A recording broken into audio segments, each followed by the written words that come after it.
Hello, and welcome to the Naughty Hour. With Vazgina. And shit, what's my name again? Your name is Maxy Sariola. Maxy Sariola. It's all right. I still don't. I'm probably gonna ask you the same question. What's my name? Clitoria Dandy. Oh, Clitoria Dandy. I have the easy one. It's just one name. That's so true. I don't have a thingy. Oh, she can't hear it, so you're gonna have to. We can share. I can see this. I can see this thing here. We know if we're talking loud enough. We're talking loud enough. Nobody knows what we're talking about right now. Oh, well, that's fine. We're talking about the soundboard. Really, it's not that exciting. This is what you get for listening to college radio. Yeah. Go listen to 99.7. Go listen to the Wolf. Don't listen to the Wolf.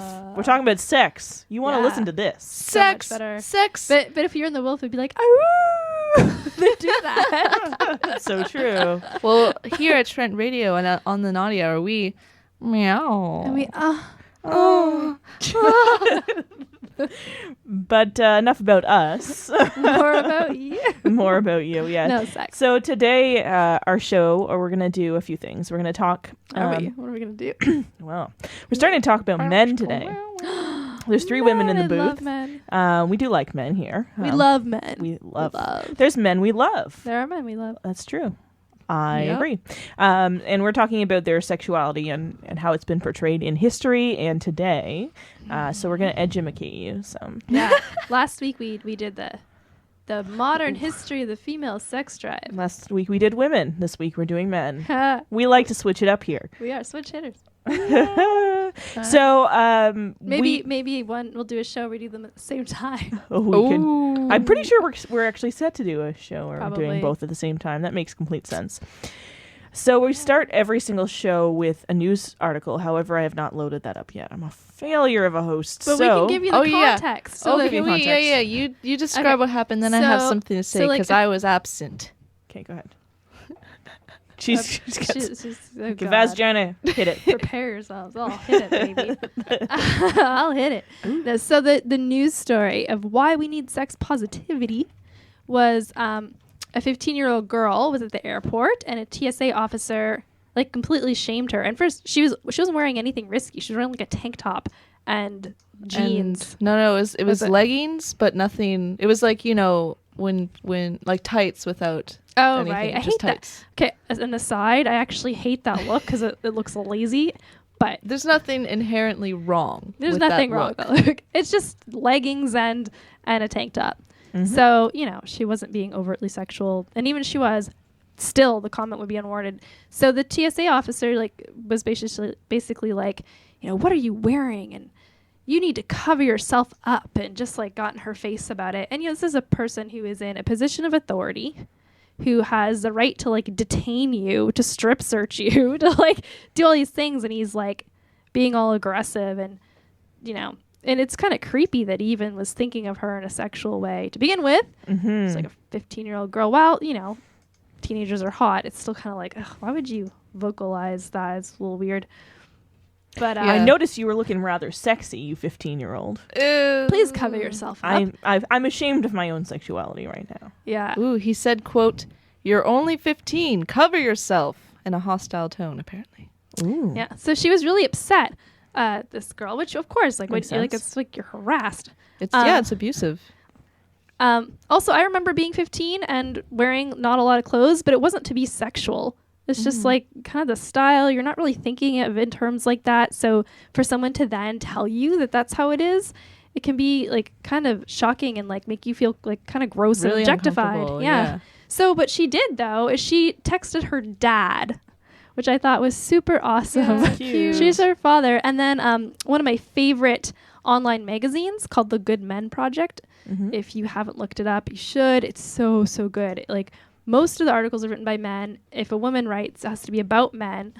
And it's just basically about male positivity and different experiences men go through. They've got a family section, a sex section, a relationship section, you name it.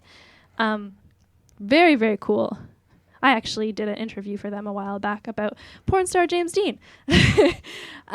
Anyway. Nice. So they got the dad, the Good Men Project, got the dad to write about his perspective of what happened to his daughter. and it's a really cool. Do you want to read it? Yeah, I'm way over on the other side of the room, and I need to put my Glasses glasses again. on. This is a glasses again thing. It's like every week a repeat issue of the glasses But my fiasco. glasses. Like, I'm blind. But It's all that masturbation that's made me blind. Oh, and all those We'll other be things. talking about that in a little bit. Yeah, we will for sure. Okay. Ugh. Oh, wait. I don't know if it was the dad that wrote about this or if it was somebody who's writing about the dad. Oh, it's someone writing about the dad. Somebody what he writing said. with the dad. Okay, either way, it's cool. Oh, God, I can still barely see this board. Okay. So, you know the story we just told you. Okay, so the dad wrote on Boing Boing, which I'm assuming is a blog. It doesn't matter what she was wearing, which I think is kind of awesome. That he said that. Pushing back against the stereotype of the purity-obsessed father of an adolescent girl, the dad was concerned not with his daughter's appearance, but with her emotional well-being and her right to dress as she wants. He and his wife met with TSA officers at LAX and saw to it that the agency has opened an investigation. It's very, very cool. Ooh, his brief account. I've been taking. Where is it? Here it is. This is where I put it. So say the words. Yeah, you can do it. Me. No, this is not his words. Is it? Nope. Oh, this is really. Yeah. I'm watching them like fight over a computer screen right now. It's pretty exciting. So they're pointing and staring. I'm just illustrating to you what's going on in the sound booth right now. They're pointing and looking at this article. Oh, here we go. Here's some words that they want to say. What are the words? Oh, he was saying, okay, I'm including the above photo of the outfit my daughter was wearing when the TSA officer shamed her. It doesn't matter what she was wearing, though, because it's none of his business to tell girls what they should or should not wear. His creepy thoughts are his own problem, and he shouldn't use his position of authority as an excuse to humiliate a girl and blame her for his sick attitude. Aw, damn. Yeah. Aw, snap. Mm-hmm. Daddy knows a few things about words and stuff. That's actually really smart. I'm sorry, that was a really dumb I way can't of responding to that. So I think what's really cool here is that the dad is just showing so much support to his daughter and sticking up for his daughter and not blaming her. Yeah, not blaming her, not like no victim blaming, no like, oh yeah, you shouldn't express your sexuality. That's wrong. Mm-hmm. You know. Yeah, and totally. It's really easy when someone who is in authority says something like to you about that, because you sort of, there's a legitimacy thing of people in authority, right? Yeah. So when someone who's apparently respected says something, usually, it's usually respected. But Unfortunately, that is true. So we're going to finish that story. I think have we said enough about it? Yeah, big props to the dad for props being to the dad positive. for sure. And we're talking about men today, so he's a good example to all the men out there for sure. That's why it's a good men project. Mm-hmm. Again, this is the story that we're reading from. So we're going to start with a song after our little discussion here. So we're going to play The Darkness, I Believe in a Thing Called Love, and we can talk about the reason why we're actually rad, like glam rock song. Oh, yeah. I hated it when it came out because I didn't really get the glam rock thing. And then as I got into glam rock, I was like, oh, actually, that's a really good song. I think it's because I was really young. I was like a teenager, and the guy in the video is kind of old. Is kind of ugly, and he's like, he's not had he's enough. doing weird things in the. Well, he believes in a thing called love. He does. And so we will listen to that now. And this is the Naughty Hour on Trent Radio.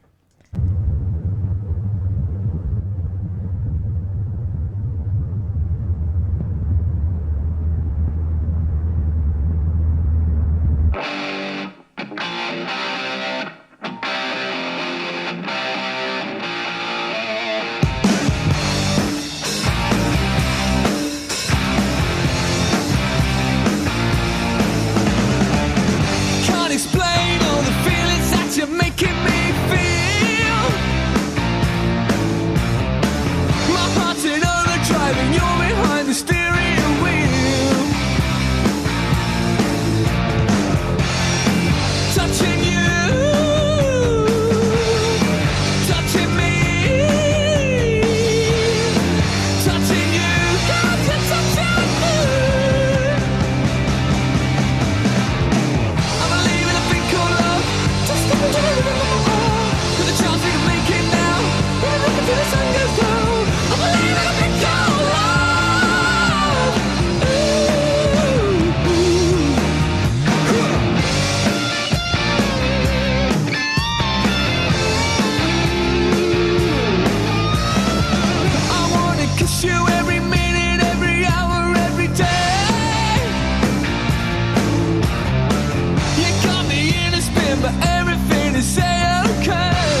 Awesome. So that was, again, The Darkness, I Believe in a Thing Called Love.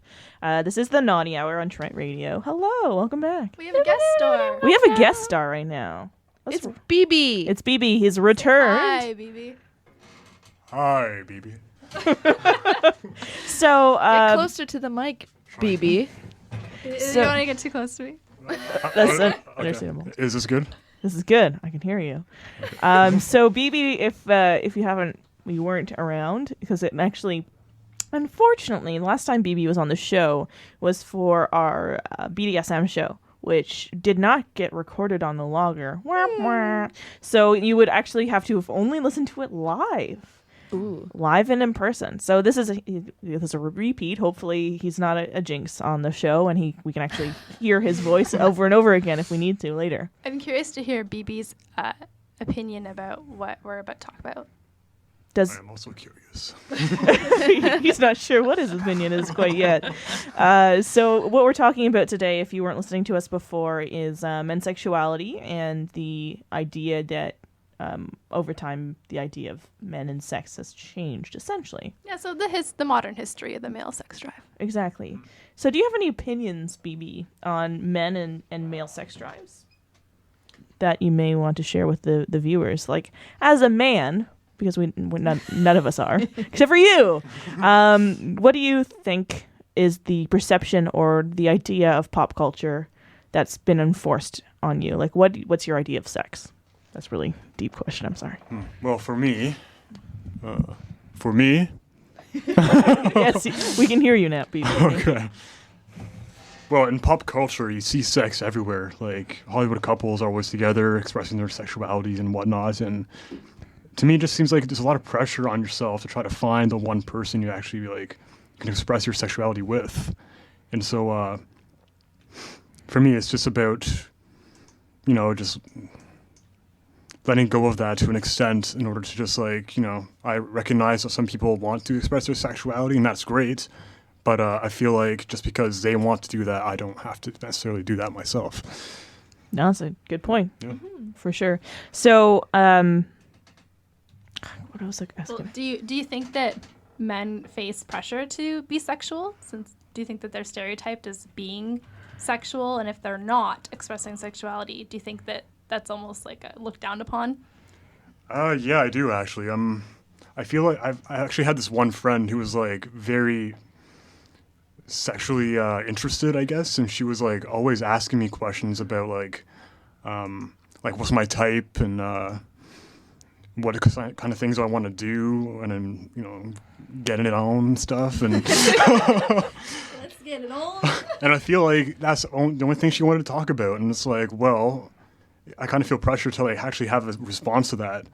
So, but it's strange because I don't do a lot of sexual things. So, yeah, I just feel like people just need to stop taking sex so seriously, or so upfront, and so not all people do the kind of stuff that everybody else does. So you just have to respect that people are at different places in their sexuality and their sexual journey. So that's beautifully worded. Cutter, yeah. Wow. We'd have to agree with that. Yeah, for sure. And we really appreciate you being here, first and foremost, for saying that, because it's three women can say that all we want, but having a guy actually saying those words is really cool. Mm-hmm. And it's funny because I'm the opposite, where I'm super, super sexual. Yeah, and it's really funny when he was talking about that, because BB is a friend of all three of us. I was like, was that me? Was I asking Brad? BB, sorry, about sex too much? Frig. Life is hard when you don't know if it's you. No, I don't think it was me. BB, what you into? Let's get it on. And all of those other things. That was easy. Oh, that's good. good. The show, that is. Yes, I get it. It was a pun. So last week, we were talking about women and sexuality. And we're going to take a few minutes of the show because we'd like to actually do Some minutes were taken from the last show. Definitely. So I've got a couple things here to read, but I first want to open the floor up to the two ladies to the right of me right now to talk about the idea of the show and the idea behind spaces and what are and proper then spaces I want for BB's things. opinion on this too. Okay, go ahead. So last show, Modern History, the Female Sex Drive. And throughout the show, we definitely said, next week we'll be talking about this, but about men. And occasionally when we mentioned women's oppression and their sex drive, we're like, men at the time also had their own things to deal with. Well, the only comments we got the whole show from men were about men sex drive, saying, no, but us too, essentially. And the comments are actually really great, and we appreciate male listeners, and we appreciate the response and the input. But I just thought it was interesting that those men, instead of being able to find a way to relate to the content of the show or be sympathetic or be interested in the topic, felt this need to be like, oh, no, but men. And I understand one of the comments is basically saying that, men don't have as much of a space to talk about these things as women do. And I thought, well, maybe that's why they're sending in these comments, is because we are kind of creating this space where people can talk about sex positivity, and that's why they're commenting. However, it is a little interesting that it wasn't about the actual content of the show. Mm-hmm. Mm-hmm. And this is a thing women run into a lot when they talk about their sexuality, is if men are around, the tendency is, but men this and men that. And, it would be nice to see more of a middle ground where women can talk about their issues and men can be supportive, and men can talk about their issues and women can be supportive, without either gender, because it happens on both ends, having to kind of hijack the conversation. Definitely. And I think that something, sorry to add, and then you can do your spiel, something that Vazgina and I were having a discussion with at the end of the show. We have a tendency to go out after the show and unwind, drinking sodas and stuff. So we were talking... soda. We were talking about it, and the idea behind it was we were frustrated because we wanted to make sure to mention to you, every single one of you listeners, that this isn't a feminist radio show by any means, shape, or form. I mean, we are 3 females, and of course we are more in attune to female issues, and that's why we fully welcome communication from anyone who wants to write in, or any of our male friends that come in, or call-ins. Any of those things we're really welcome to hear, because obviously there are certain things that we can't touch on being female, not because of any sort of defect, but because we're innately female and have no ability to talk about being a man and being a man in sexual relations. So it's really nice to be able to have those voices, but not knowing when the time and the space is to mention it is the big issue, I think. And that's exactly what you were saying, and I think that's really appreciated. Does Maxy want to say something before we open the floor to BB? Go ahead. Well, I wasn't there for the show, but I listened to the show afterwards, and I was peeved. I was the fact, and what was really funny was that I had heard you guys mention that there was going to be a show on male sexuality earlier on the radio show, and a few more times. And every time I heard that, since I had heard from you guys that, about the male response, I thought, oh, I must have missed something. I guess they already read a message. And I would go back and listen, and it was not provoked at all. It was, you guys said clearly there will be a space next week to talk about male sexuality. And then at the end, with just all the messages, I was really annoyed. And one of the ones that I was really annoyed with this whole, us too, men too, is the insistence all the time whenever women try and talk about something, is men trying to sort of bring them back down. And that might not be intentional. It could totally be innocent, but that's how I see it, where men feel excluded when they're always in the sort of this position where they're never excluded, because our culture is so, in my opinion, male-centered. It is so always about dudes. And when females get together and talk about this, the first thing that I ever hear about is, well, what about the men? And it's well, you have a lot of I don't know. And the one comment that I really didn't like was the comment about women in power, when they mention Cleopatra and whoever. What I didn't like was the fact that they weren't acknowledging, they weren't acknowledging like the sort of inequality that women have had and the oppression of women, and what you guys touched on about how, yes, they were powerful, but they were also sex symbols. They were not regarded as, powerful. They were regarded as, these female sex symbols. And I really didn't like that. I felt like men should be listening a little more when we say, like women are oppressed and women like don't have the same sort of power that men have. So yeah, I just wanted to say, please listen more, because this was supposed to be a show for women to talk about the female, sex drive and oppression and whatever. And there was a space designated for men. So now we're taking your space because you took ours. And BB, go. What do I say? Oh, there was an anonymous message. Wait a sec. We would like to, and I completely agree. I have a tendency to be the one that's like, but also these things. But I'd like to make sure that this anonymous message is read out before we go on to BB's message. And that's, hey now, be clear that when you're making these comments about quote unquote men, you mean straight, white, cis sharks. Now, the sharks thing I don't quite get. But yes, we are specifically talking about, in majority, at least cisgendered males. Now that said, we're not sure. Because again, like this message came from anonymous, we're not sure. We just made the assumption that before that it was men that were making those comments, which is quite likely to be true because they're like, but men as well. But we never know because you're anonymous, just like this anonymous message right now. That's true. Okay, BB, do you have anything to say in regards to what we're talking about here?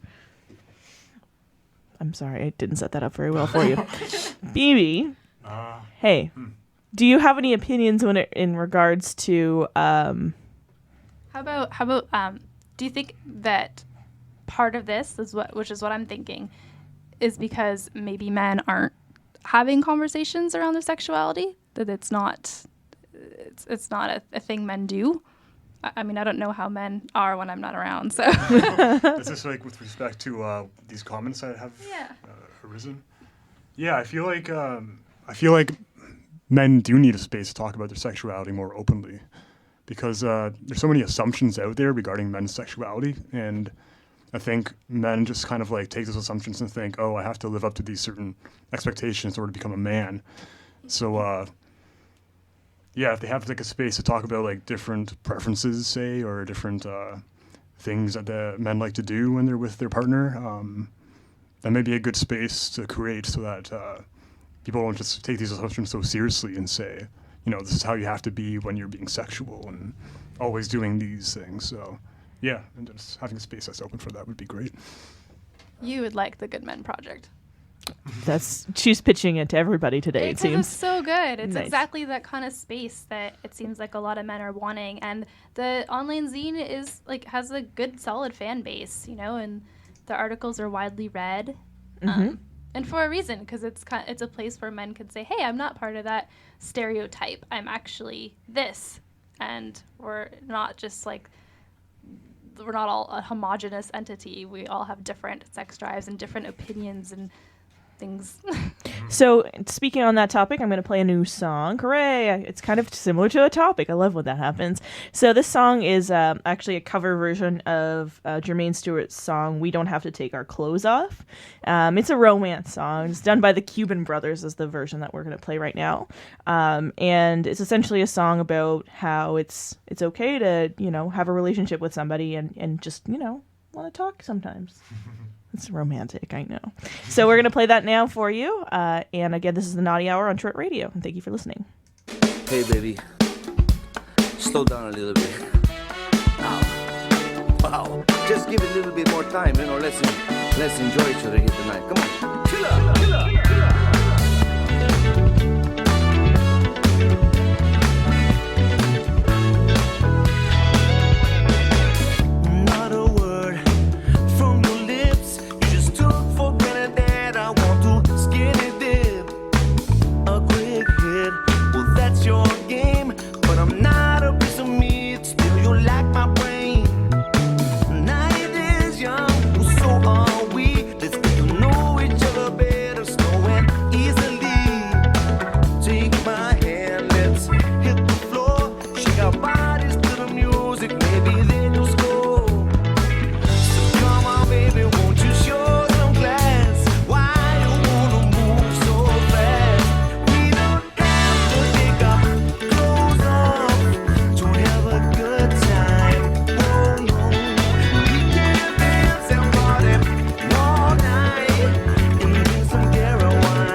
on, baby, you can relax. I know I'm hot, but, let's just keep our clothes on just now, okay? Take it easy. Let's enjoy each other before the full mania begins. Maybe I can make it somebody. We don't have to sing alone, baby. We can dance it all night long. Maybe we can have a little, try a little. Ooh, we don't need to take our clothes off. Ding Well, dong. hello and welcome back. This is the Naughty Hour on Trent Radio. Hi. Hello, and today we're talking about men's sexuality and history and all that fun stuff. So let's read the comments from last week, and then we'll go into the history of the male sex drive, which is a lot shorter than the history of the women's sex drive, because ideas around male sex drive haven't changed as much. That's very true. So we've got a few comments. We've got 2 from last week and then 1 from this week, actually. We just got a new one. So I'm going to start with talking about history. So this one message came in from a listener last week. It said men have also been subject to their own societal pressures and expectations regarding sex throughout history.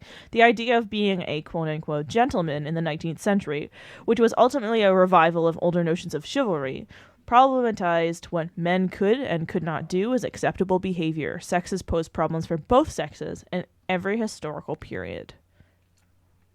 Yes. So I both agree and disagree with this statement, but this is, of course, my opinion, and you're very much welcome to continue and send more messages if you disagree with what I'm going to say, or what any of us say. Essentially, the idea of being a gentleman and being I said it perfect the first time, and then I failed it the second time. Chivalrous, thank you, it's interesting because it's not a horrible thing to be a kind, caring individual. And I don't think that's a negative perspective. I mean, there are definitely a lot of things that men are expected to do, which is unfortunate, and it's difficult for men. I can understand that completely. However, the issue that I'm having with this statement compared to stereotypes that exist with women is that what you're saying essentially as an insult here is like men have to open the door and buy dinner and women have to, like, it has nothing to do with sex as much. You know what I mean? So sex and sexuality, when in relation to being a gentleman and being chivalrous, you should be a gentleman in bed, frankly, because that has to do with consent, right? And women should be the same way. Exactly. So it has nothing to do. I mean, I definitely appreciate the opinion, but I don't think it's really that much to do with what we're talking about in sexuality, anyways. The other message that we received last week that we didn't even get the chance to read was the silence that surrounds men. This has something to do with what BB was saying earlier. The silence that surrounds men when it comes to sex is part of that. For many men, we can't discuss these issues without being fearful of how it may be seen. And that's both in a public and private context. Publicly, it's okay for men to talk crudely and in more humorous way, but having a serious talk about sex and other related issues just doesn't fly. Privately, many men won't be open with their partner for fear of pushing them away. We have a certain caste. Is it caste? Is how do you pronounce? It's caste with an E. So I'm just making sure that I'm pronouncing it right. That we must conform to. So it's essentially what this listener was saying is that men don't have the ability or the place where they can talk, at least especially with their partners or even in public context, without being either crude and humorous, which is true. I mean, there's a big stereotype where men have to like joke around about sex, but they're having a difficulty with the actual serious discussions that surround men and sex. BB, do you have any? Do you agree with that? Do you feel like you can't talk about things without being funny when it comes to sex? Well, I thought about this before actually, and it's like when two people love each other enough that they want to spend time together, like intimately. I feel like it's important to, talk to them, like, what are you into? And then tell them what you are into also. And then maybe you can try to reach a compromise when you're being intimate. So that whole idea, that's like a form of consent, I suppose. Yeah. And the idea of that, I think, would be, beneficial to both partners. And I feel like if you can reach a point where you can, like, engage in intimate actions, then it'd be beneficial. So why not just talk about it? I think that stereotype though exists with both men and women too, right? Like I think that women have issues with actually talking about it.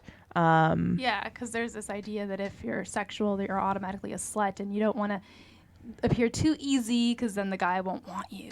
Mm-hmm. For sure. We got two new messages. I love this so much. Thank you, everybody, for writing. I love it when this happens. So we have two messages. One is from Anonymous Man, and one's just from Anonymous. So Anonymous Man says, speaking as a young man, sorry, not men. You're not plural men. Many men do not want to listen and want to be equal partners. Interesting. However, many men feel like they are being left out of the conversation, both at a micro level in relationships and a macro level, societal issues at large. Relationship-wise, I've always wanted to listen to my female partner on any topic, but I found women are not willing to share. Men do care and want what's best for their partners. Simply put, men want in. Interesting. I think that's true. I've had some guy friends, since I'm so open about sexuality, have approached me at times saying, hey, how do I get my girlfriend to talk more about what she wants and more about sex? Because I try to ask her, and it's like she's afraid to talk about it. I don't, and the reason that exists is because of the problems women have with sexuality in society. So it seems like we both really need to be supporting each other more as far as the sexes are concerned. Definitely. The last message I'm going to read for right now, until we get more, of course, is actually really important, and I think it is a voice that needs to be heard. It says, as someone who identifies as transgender, I'd like to see a week devoted to that topic after the female and the male topics.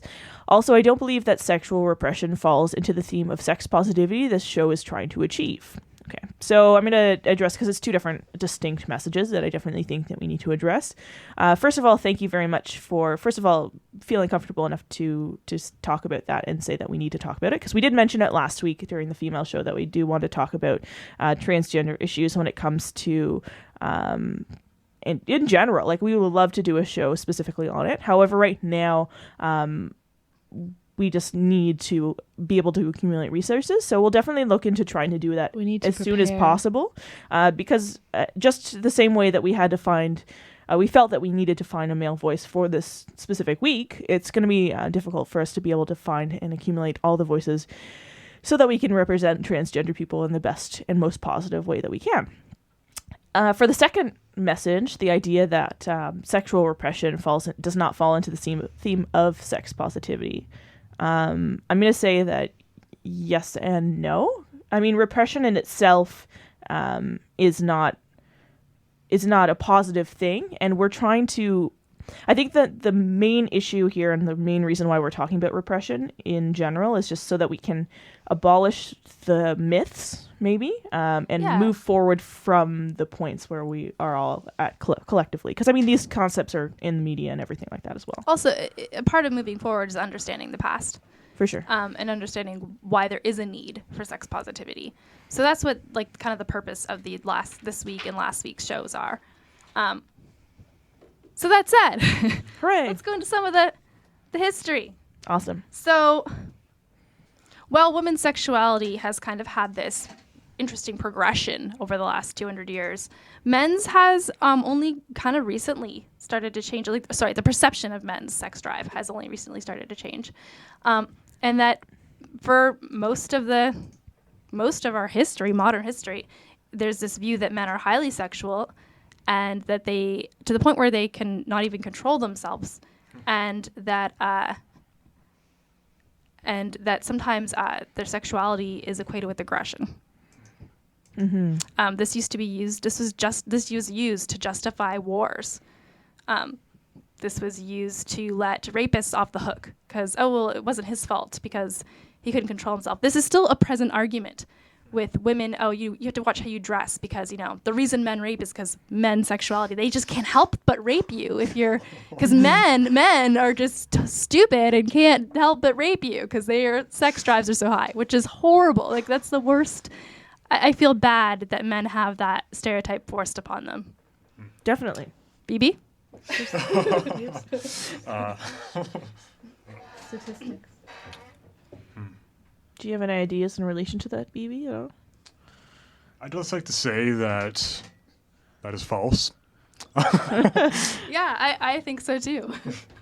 I mean, just because you find somebody sexually attractive doesn't mean you're just gonna like jump on them and be like, oh yeah, like, you know, that's not how it works. I mean, it'll make you look like a freak, first of all, and second of all, it's like it's not socially acceptable to do that. So like, I don't understand why people would just like not be able to control themselves when they see someone they like. Like, come on. Definitely. The thing that Maxy and I were talking about before the show in relation to like the over-sexualization to the point of being aggressive in relation to men specifically.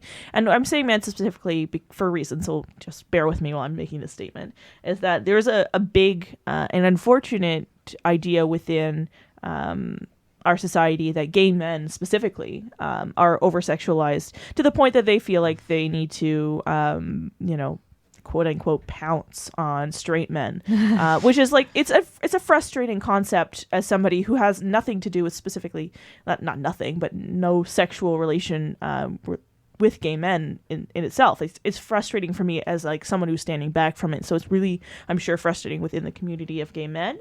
But it's the idea that gay men have this, because there's two different men and they have so much sexual urge between the two of them that because when they combine together, because men have higher sexual urge, of course, which we've abolished in talking for the past couple of weeks, that put them together and there's not going to be, first of all, not a monogamous relationship, which I mean is fine for whoever, it's whatever you want, but it's like the idea that you would not only have to have sex, but you have to have sex a lot. So I actually found a statistic online, and of course statistics are flawed in themselves, but I think it's really interesting the way that they put it. Supposedly, according to this one website that I was reading from, 2% of gay males, gay people actually is what it says, have 23% of all total reported gay sex. So it's the idea that there's and that's a strange statistic, and you're probably wondering why I'm even bringing that up. So essentially what that's saying is that 2% of all gay people that are having sex, according to the statistic, which I'm not sure is true at all. I can't say that I'm like behind it 100%, but they're saying that there's 2% of this group of people that people are representing as the majority, when it's actually only 2% of all these people that are having like a lot of sex. Which I mean, as we said before, and as we see every single week, it's definitely okay to have as much sex and as little sex as you want to have, right? But it's the idea that this specific stereotype is being enforced upon a group of people when it's completely unfortunate. Mm-hmm. Myth. And also, I think straight men have the same issue. Like we were saying earlier, how a lot of straight men feel this pressure to talk about sex in a crude, humorous, kind of loud, show-off way. Well, when that's what you're seeing, people tend to assume all guys are like that. Because the guys that aren't like that, they're not saying anything. They're not, because they're not showing off and being loud and crude and obnoxious. Yeah, for sure. Was there another? You were talking about history as well. Is there something else you want to bring up? Yeah. So one thing that has changed a lot, though, with males, not necessarily with male sex drive, but what's acceptable, is masturbation. So before disease was really understood and how disease was spread, the like moral purity movement in the 19th century basically had everyone believing that a lot of illnesses for men were caused by masturbation. Wow. that like masturbation, that's where you get this idea that it can make you go blind or give you hairy palms and all this stuff, is that masturbation was a cause for illness. So you had that. And then when we finally understood how disease is spread, that got dispelled, and then slowly it became more acceptable for men to masturbate, talk about masturbation, till to the point where now it's just like this given thing that like, oh yeah, jerking off. Like everybody, the conversation about male masturbation is a popular one that's, it's just so commonplace at this point. And natural too, right? There's a natural. There's been a natural movement definitely in masturbation. We talked about that during our masturbation week. This is actually really interesting because you're talking about this at the exact same time we were receiving a message from Being Literal ? Which is really interesting. It's going on terminology that is associated with men. The quote unquote rapist figure is a logical consequence. Men are supposed to be speak in rough, rigorous terms about sex. Even the terms used to describe specific acts have a violent feel for them. A penis, as you were saying, is jerked, it's sucked, it's beaten. It's called a dick and a cock. There aren't many quote-unquote nice terms for penis and related acts. Vaginas have their own rough terms, but they're nicer still, more nicer. That was not me. That was the person that wrote this, but that's fine. We all make mistakes. There are nicer ones for them, methinks. Yeah, actually, they're the flip side of that is the terms for women tend to be silly, like almost making fun. Yeah, like flicking the bean. What's a flicking of a bean? That's stupid. That it's called a pussy. It's a cat. Yeah, why was it called a cat? Why is it related to a cat at all? Yeah, for sure. And then because it's furry and soft and goes purr. I don't think it says purr. Mine goes purr. Mine's more like. Oh wow! The sound effects that happen on the show sometimes floor me every week. It doesn't really go like that. I don't. And also, the word "pussy" was a term that other men seem to describe each other when they're weak, if they don't want to do something that's daring. That's true. You're right. Definitely, when it comes to women's words for vagina specifically, there's a lot of negative, even like not just for vagina, but sexual women things have a lot of relation to negative context in terms towards femininity and then insults when it comes to men. Like you could be a pussy or you could be a sissy. A sissy. Mm-hmm. Yeah, for sure. Anything E. Oh, yeah. Ooh, no. That's awesome. We are so, we're talking so much this week. You know what time it is? So many points that we haven't even I have a fun done. point. Fun point, go. Fun. Okay. So, when I was researching last week's show, I type in female sex drive, history, all those sorts of words, right? The only articles or information that came up pertain to women. So I typed the exact same things in this week, but just swapped female for male and man for woman. And half the articles that came up pertain to women. Wow. And the other half were dominated by male sexuality as aggressive. And, oh my God, men are losing their libido. Men are losing their sex drive. Are men losing their sex drive? Mm-hmm. So my conclusion to this is that A, women do have more of a space to talk about sex. Definitely. Yeah. In a way, we have less at stake because we kind of started from having no sex drive with our history. So we're only kind of like we're not losing anything by talking about it. We're going to lose our sex drive when we talk about it because we didn't have one apparently. And some people still think that we don't. So. Yeah. But men, had this image of power with their sex drive and control. So to talk about not being sexual, there is this fear, at least from what guys have said to me, that it's equated with losing their masculinity. It's a bigger fall, really. It's a bigger fall. If you think of it as a visual, you're thinking of a man. If you're thinking of them as to be in power, quote unquote, obviously in stereotypes, not talking about my own opinions or any of our opinions and the people in the sound booth right now, but the idea that men are way up there in quote unquote in power and then women are, not sexual beings at all. There's a bigger fall for men. There's a bigger risk. Yeah. And I agree with that. I think there is a bigger risk, just because of how society's been set up. Do you have something to say? I'm just saying I really like what you just said about men's sexuality being tied to their masculinity. Yeah. Well, definitely, because we're talking about history, right? The idea of a cockhold, right? That big whole thing was back in Shakespearean time. I'm sorry, I'm an English major. I apologize to every single friend of mine right now having to listen to me. But the idea was it was a big insult to call somebody a cuckold, which essentially meant that you were somebody whose woman would go around and having sex with other men. Like you were being shamed by the fact that your woman is more sexual than you. Yeah. Which is unfortunate, right? And it's definitely something that existed. So the other conclusion I came to was that both men and women have been seen as these extremes, right? Because all the articles about women are highly sexual. Yes, we are. Even more than men, maybe. Yeah. Where the men, now that we're starting to have a conversation, it's are men losing their libido? So the obvious, for me, conclusion is that men have never been more sexual than had higher sex drives than women, and men and women have never not had a sex drive, which is why you're now seeing this these articles saying They're trying to like back and a readjust. step forward. yeah. So it's like, yes, of course men are, the stereotype of men is losing their sex drive because it was a stereotype. It wasn't true. And now you're just learning the truth that, that it's more middle ground. Men and women sex drives are more closely related.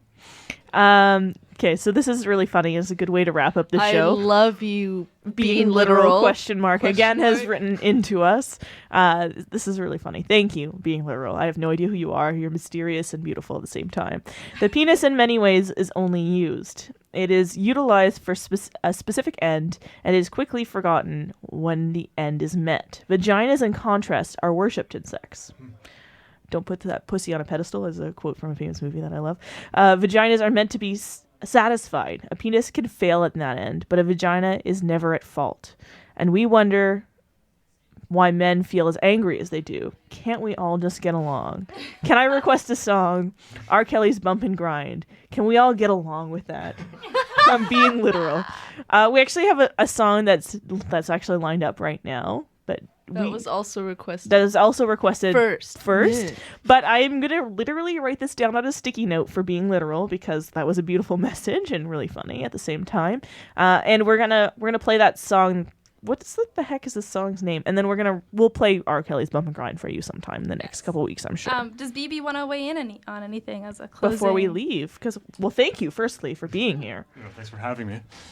I'd just like to say thanks for having me again, and it was fun to listen to you guys' opinions about things, and yeah, it was nice. It's always nice. We have opinions. Yeah, and we're glad to hear other people's opinions as well. Next week, we're getting back to kind of our more regular kind of show. It's gonna be sex and rock and roll. Sex and rock and roll. Yeah, it's true. We had that lined up already, so we're definitely gonna. And for the message that was about transgender, we're putting it on. It's on our list already, but we're gonna double check that. Mm-hmm. It's on there. Next week will be fun. Our guest star actually won an award, the sexiest band. They were on a live sex show called the Dr. Susan Block sex show. It's like a music sex show that's online. You can buy memberships and watch this. Anyway, they were on the show and they won sexiest band of the year. Nice. So this is Gunther. Ding ding dong. This was requested by a friend. A male friend. I apologize in advance because I have not heard this song, and the reaction was interesting. Wait, tell everybody it has like 23 million. It's got 23 million views. So obviously they're doing something right enough. Anyway, so this is the Naughty Hour. This is Trent Radio. Signing off is my name, Clitoria Dandy, Maxy Sariola, BB, and Vazgina. And thank you so much for listening. Oh, you touch my tra-la-la. My ding-ding-dong.